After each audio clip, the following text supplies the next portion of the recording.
and I will chantify the people who care for me and don't care for me by letting them know what's okay for me, what's not okay for me. It's either a question you're asking or you are doing. You can't be in both. Start to earn your right to build your habit.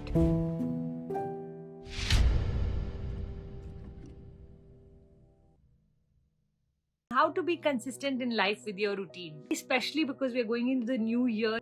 So my design of how to become consistent is take one thing at a time and do it for 3 full weeks. So let's say if you had to make a list of 12 new habits, okay, or a list of 36 new habits. So anything between 12 to 36 habits is what's going to be your plan for 2024. Now, to build your consistency muscle, all you want to do is start from 1st January with one habit. Okay?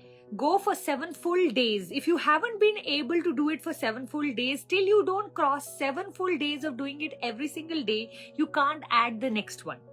Okay, and that's how you operate for the whole year. Every 7 days you earn the right to add one more new habit. Most of us, you know what we do? On 1st January we will start 21 new habits. आज से मैं पीऊंगी भी नहीं, खाऊंगी भी नहीं, exercise भी करूंगी, पानी भी लेना शुरू कर दूंगी. We'll make one whole list and then we wonder why in 1 week we are not able to keep up to it. वो एक चीज टूटती है, हम सब कुछ तोड़ के बैठ जाते हैं.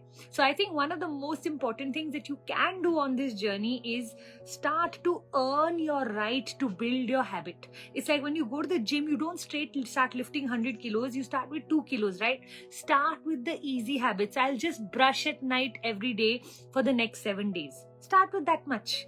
If you're able to do it for all of the 7 days, now you can add to it, and I will also add my skincare routine of putting my night cream every day. And then you add your toothbrush and your night cream. And then third point, you can add whatever, like putting maybe some nice foot massage cream or something so that my heels become soft. Now you have 3 activities. For this month, these 3 are more than enough. Maximum, rather I would say, add one every week, and then the last week do all 3 together to see are you able to. And then in February again add another 2-3 like that. Every week you add one more. Every week you add one more. Tell me in the chat box which are going to be your 3 new habits. That one that you can start on 1st January, one on 7th January, one on 14th, and one on 21st. So 1st, 7th, 14th, and actually the 21st one is when you're going to do all of these together, so that literally from the 14th itself you'll be doing all of these together, but I need you to do for 2 full weeks before 1st of February comes. I hope you got the maths. You got it? So tell me in the chat box what's going to be those first 3 habits that you would love to like to build. Now let me suggest to you, don't make all hard. Okay, start with the easy, go to a medium, and then move to a hard. Start with the easy, right? Easy is what? Brushing your teeth, maybe waking up 30 minutes before the time you normally say, maybe starting to journal. Easy ones. And then there are the medium ones, okay, which are like, okay, I'll start exercising, or I'm going to stop eating sugar, or I'm going to leave something. Those are the medium ones. And then there are the hard ones where you start to go, you know what, I want to prepare for a marathon, or I want to go rock climbing, or I want to go climbing Mount Kilimanjaro. And then you have to plan for those big ones, right? So start with the easy small ones: pranayam, yoga, journaling, a regular morning exercise. Beautiful.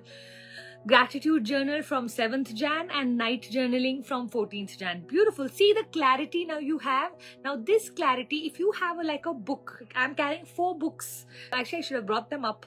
My room is downstairs. I'm right now on the 1st floor. And I wish I'd brought all of them to show you how I carry all of my habit books.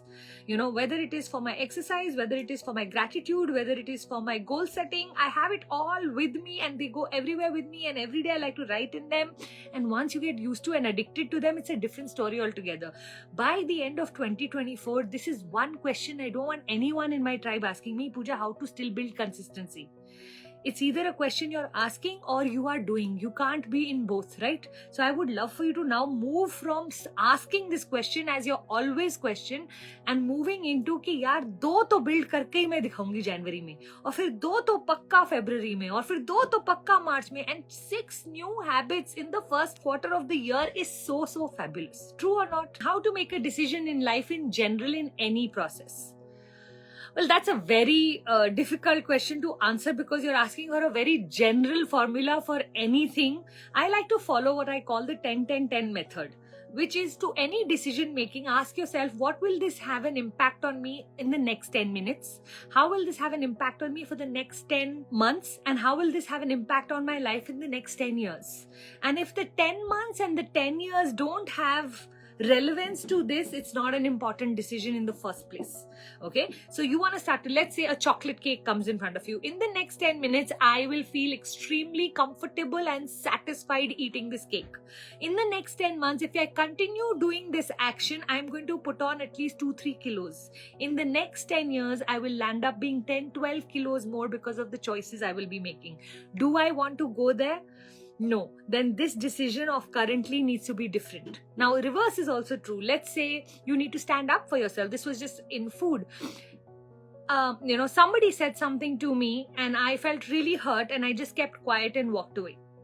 And there are some places where you should keep quiet and walk away. But in relationships that matter, if you're too quiet, guess what you're doing? It can actually dampen or damage your relationship. True or not, because you're not speaking your truth. And any relationship that does not allow for you to speak your truth becomes artificial, superficial, and in so many ways damaging, correct? So if I say something in the next 10 minutes, there will be conflict. But if I last it out in the next 10 months, maybe my relationship will improve because at least I was honest. At least I will know whether this person cares enough about what I think, I feel, I am. And in the next 10 years, what will happen? I will learn to stand up for myself and I will chantify the people who care for me and don't care for me by letting them know what's okay for me, what's not okay for me. So just in general in life, I think the 10-10-10 method, some people like to follow the 5-5-5 in the next 5 minutes, in the next 5 months, in the next 5 years, because they can't see as far as 10. Both are the same. It doesn't matter. It will still help you make your decisions. So do try this.